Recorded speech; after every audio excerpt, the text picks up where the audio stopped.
Well, I stopped here in Glacier, take a little break and shoot this, but it's 3 hours one way to my fur buyer, 6 hours round trip here. Nothing is close here in Montana.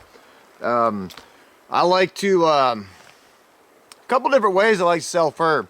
I like to sell on a live auction, and I like to have a good relationship with a country fur buyer. I've sold on a lot of live auctions back in Tennessee, and man, I like that style of auction. You can go ahead and directly communicate right with the fur buyer, and you end up getting, if you're aggressive enough, you can get a little bit more money for your fur. A lot of guys have a problem with fur buyers, a lot of trappers do, and you know, there's some crooked fur buyers out there, don't get me wrong about this, but there's a lot of good fur buyers too. You got to understand that those fur buyers, they're taking a risk. They're sticking their money out there in a market that is volatile and that could just fall apart at any time. So they are taking a huge risk with their money. And you know, it's a business, so they have to make money in order to keep going. So, you know, if your coon is worth $5 and they give you $4, but you're looking at it and saying, well, hey, that coon's worth $5. Well, they got to make some money too, you know. So and that's just how it works. So anyways, find yourself a good country fur buyer if there's any left, you know, and stick with them. Loyalty goes a long way with fur buyers also. Now this is my second year selling here with Jeff Schlink. I'll continue selling with him in the future. I like Jeff. He's kind of got the no bullshit attitude when it comes to fur, and that's why he's the one that suggested on making this video as far as grading fur goes.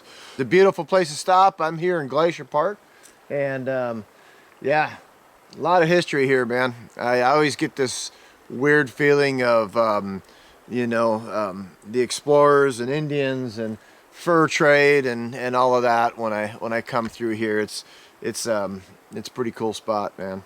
So I hope you enjoy the video, and let's go sell some fur.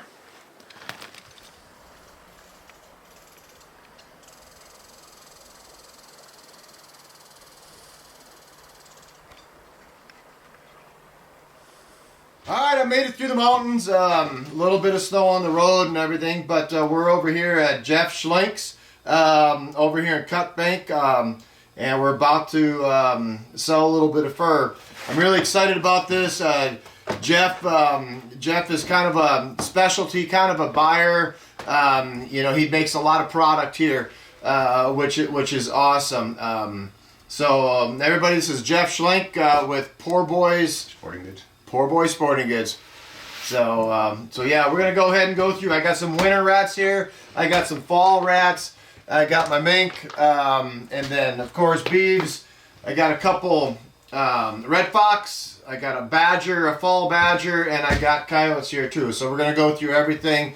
I'm probably gonna go ahead and make this into a video on rats, and then it'd be a separate video on grading beaver, and then a separate video on grading coyotes. So I'm gonna probably get 3 videos on this, and of course we'll throw the mink in with the rats when we do that, and then we'll put the few fox I have in with that as far as grading goes. But I hope we all learn something off of this. I know I always learn something when I come here and talk with Jeff, and let's get to it. Hey, thanks, Paul.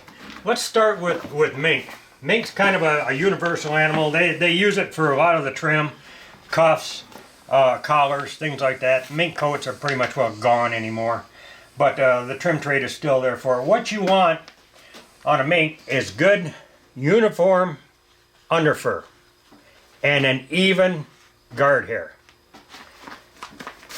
No holes, good white fur, or hide rather. There is a measurement on mink. Large, medium, extra larges, things like that, and male and female are different. On your male mink, you're large, from the tip of the nose to the base of the tail, not the tip, the base. A large is 19 to 21 inches. An extra large is 21 to 23 inches. Now, what I normally do, anything that's borderline 19 inches, although it may be a large, I will kick it down to a female. A female is a 17 to 19 inch. So some of you guys will take and stretch these things really super long. Don't do that. Keep your fur thick. This one right here is a large mink, large male. Same thing with this one here. And he's good and heavy, good and dark, good guard hairs. When you move that away, if you see leather underneath, it is too early. That's a good mink right there. Here's a prime example of the difference between a male and a female. This female here is, you're looking at 18 inches. It's a good sized female, but it's still a female. This one here is a damaged mink. Where Paul said I have a specialty, I don't care about that part. Of course, I can take and, yep, we got a 16 inch. That's a small female. I'm not going to do that because that right there is all usable fur to me. Not to your normal buyer, to me. So I'm going to go ahead and put that there. There's another one there that's 22 inches. Now on that 22 inch, that is an extra large mink. So we have got, this is a damage, but it's going to be a large mink. So we're going to put that one right there. We have 2 extra large, we have 2 large, and we have 1 female mink. 2022, we're looking at $12 for these. Excuse me, $12 for these, $10 for these, $5 for that female. That's what we got. Muskrats. You guys can actually see the difference here between a fall rat. This is a fall rat. This is a winter rat. If you could touch this, you would definitely feel the difference. See how thick that underfur is on that rat compared to that one.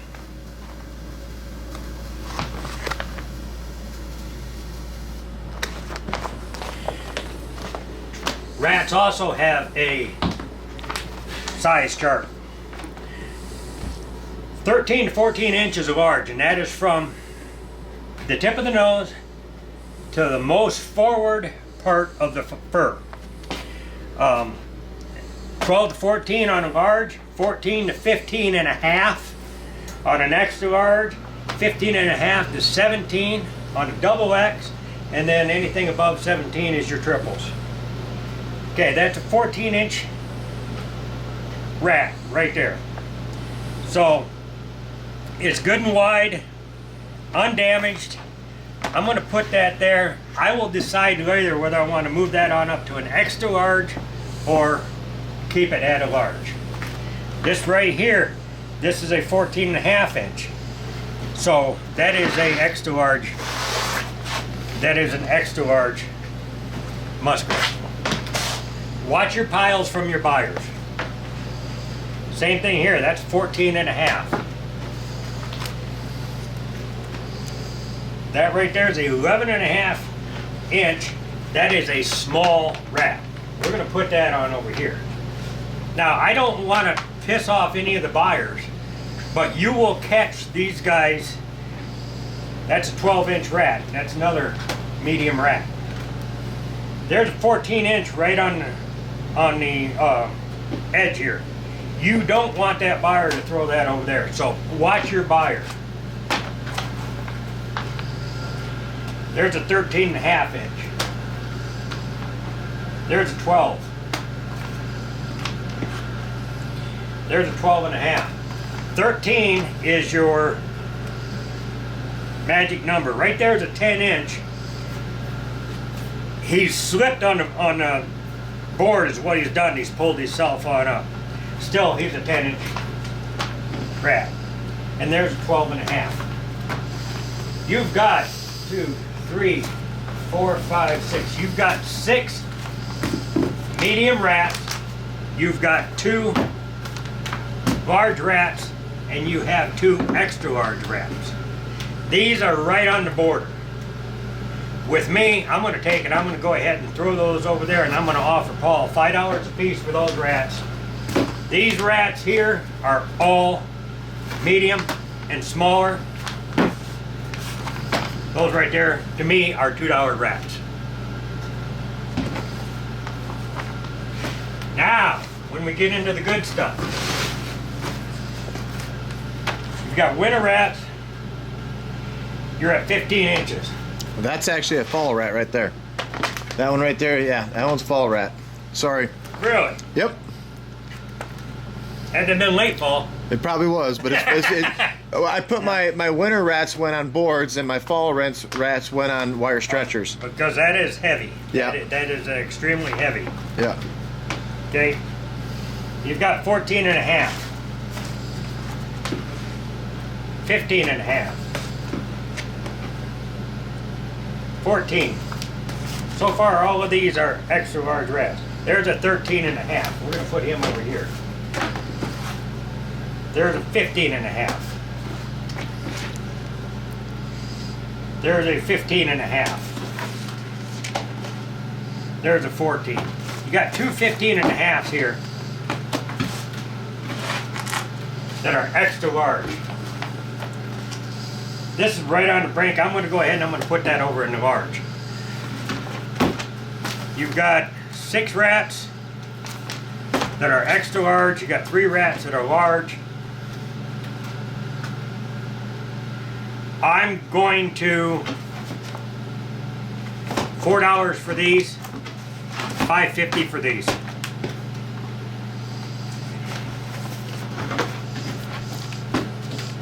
So, do you like rats on boards or wire stretchers? What is your preference, or does it really even matter? To me, it does not matter. To the guy putting them up, because I'm already looking at the finished product. Can't change it. I suggest boards. Right.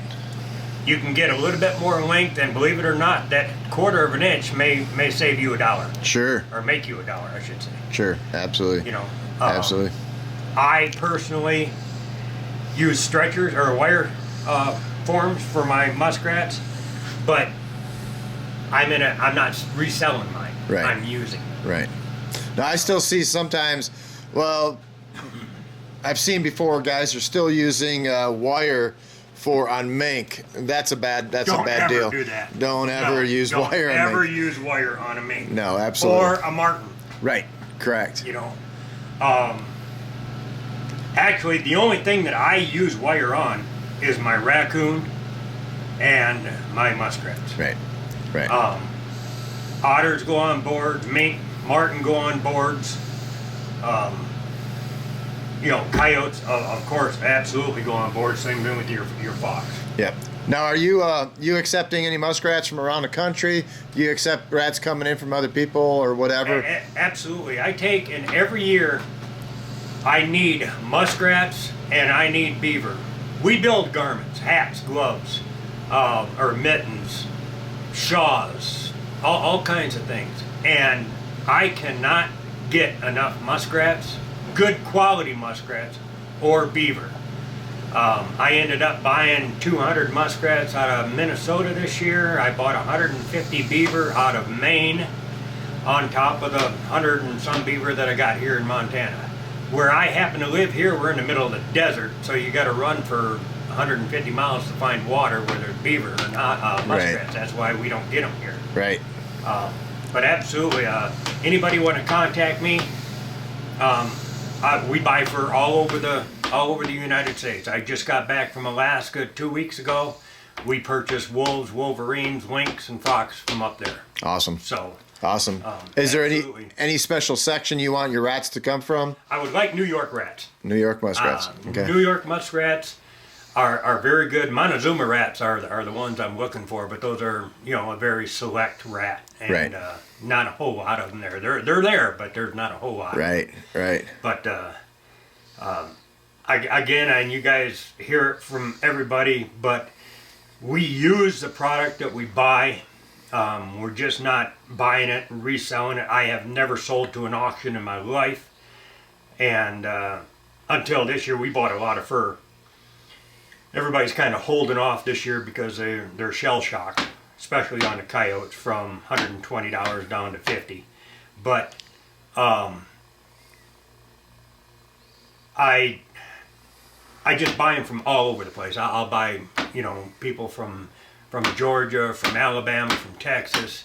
I need a bunch of I'm going to say South Central cats, also bobcats. I've got a line for those. Okay. So. Well, good. Well, maybe this video will help you out and get some of the things that you need. Well, awesome. Well, Jeff, I appreciate it. That wraps up the rats and the mink video as far as grading goes. And yeah, if you guys want to ship him some fur, give him an opportunity to buy your fur, that would be awesome. He's a real honest fur buyer, and that's why I deal with him. I don't like dealing with crooks, just like anybody else, and that's why I keep this relationship going with Jeff. So, all right, man. Appreciate it. Thanks for watching.